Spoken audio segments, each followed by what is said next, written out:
Martino. L'opinion populaire. Cube Radio. Cube Radio. En direct à LCN. À LCN. 30 minutes, je vous montre Donald Trump qui fait son entrée au tribunal de Manhattan. Et on va l'écouter quelques instants. There's never been anything like it. Every legal scholar said this case is nonsense. It should never have been brought. It doesn't deserve anything like this.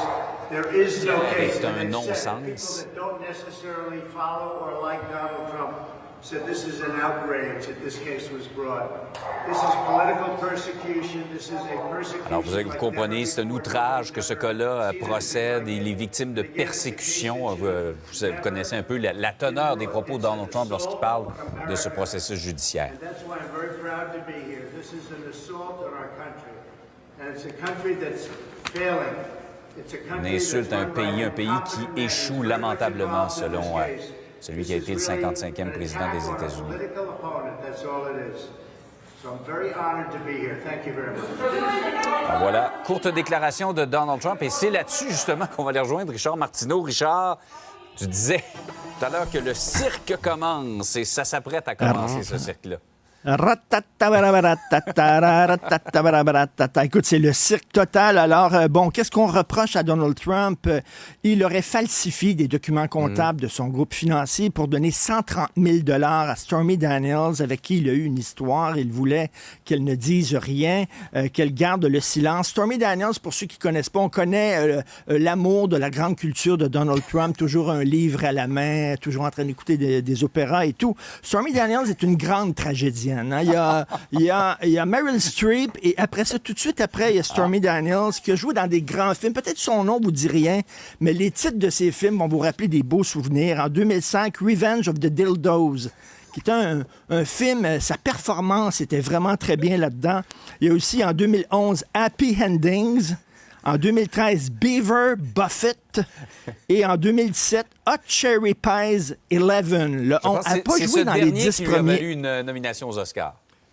Exactement. Elle n'a pas joué dans les 10 premiers Hot Cherry Pies, mais pour l'11e, ils ont dit vraiment, on va sortir toute la gomme. Alors, bien sûr, une comédienne X.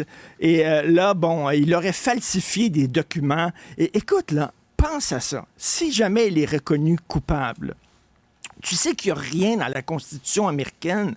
C'est Luc Laliberté qui me disait ça, qui connaît plus les États-Unis que moi.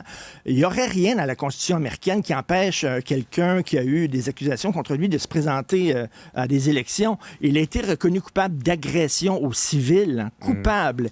Et là, bien sûr, il y a plein d'accusations de fraude qui pèsent contre lui. Pense à ça. Arnold Schwarzenegger, il y a des gens qui l'auraient vu président des États-Unis. Il n'aurait pas pu être président des États-Unis parce qu'il est né à l'étranger. Ouais.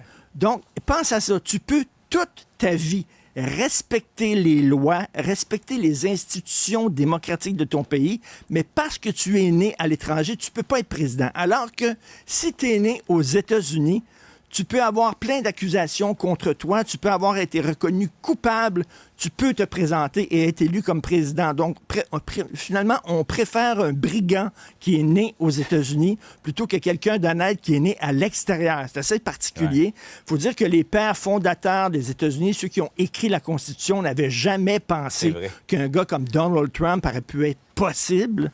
Le voilà, il est là, puis on va voir s'il va gagner ou pas.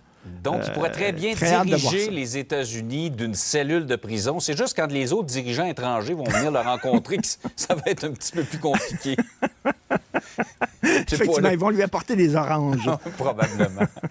Hey, en fin de semaine, Bill Maher, qui est un humoriste, animateur très connu aux États-Unis, qui a une émission qui s'appelle Real Time sur HBO, est allé dire que le Canada fonctionne tout croche, finalement. Oui, j'adore Bill Maher. Pour moi, c'est le chef de l'opposition aux États-Unis. C'est pas seulement qu'un humoriste, c'est un commentateur politique absolument brillant. Alors, dans son émission Real Time, il y a toujours un monologue où il démonte un peu des lieux communs, des idées reçues. En disant, vous pensez que tout le monde répète un truc en disant c'est la vérité? Eh bien non, je vais vous dire, moi, que c'est pas la vérité. Bon, et ce lieu commun-là, c'est le Canada est un meilleur pays que les États-Unis. Il dit, c'est ce que disent les gens à la gauche aux États-Unis en disant le Canada, c'est un meilleur pays. Il dit, regardons les chiffres. Le taux de chômage est plus élevé au Canada qu'aux États-Unis. Sur la liste des 15 villes les plus polluées, 14 sont situées au Canada. Le système de santé canadien, pour ce qui est de l'accès aux premières lignes, hein, on le sait, l'accès aux premières lignes, c'est le pire système des pays riches. Ça a été prouvé par des études, et le plus dispendieux, parce que c'est au Canada où, par prorata, on dépense le plus d'argent pour le financement du système public. Écoute, et là, il va un autre point. La crise du logement est épouvantable. L'achat d'une maison, ça coûte plus cher acheter une première maison au Canada qu'aux États-Unis. Alors là, il dit, écoutez, si vous pensez que le Canada est un meilleur pays que les États-Unis, c'est absolument faux. Tous les indices le démontrent.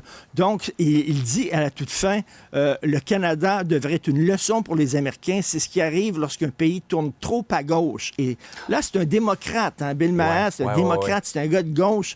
Mais il dit, sous la férule de Justin Trudeau, il a vraiment scrappé, comme on peut dire en bon québécois, le Canada. Écoute, c'est une sacrée rebuffane parce que c'est quelqu'un qui a une certaine influence aux États-Unis. J'imagine que cette vidéo-là a circulé énormément dans les rangs des conservateurs, là, mais c'était toute une attaque contre le Canada de Justin Trudeau. Cela dit, lorsqu'on voit les gens armés jusqu'aux dents qui ont pris d'assaut le Capitole, on voit pas ça ici non plus au Canada. Il faut faire la part des choses. C'est pas l'Eldorado peut-être que certains imaginent, mais quand on compare notre situation à celle des Américains, ça dépend des catégories.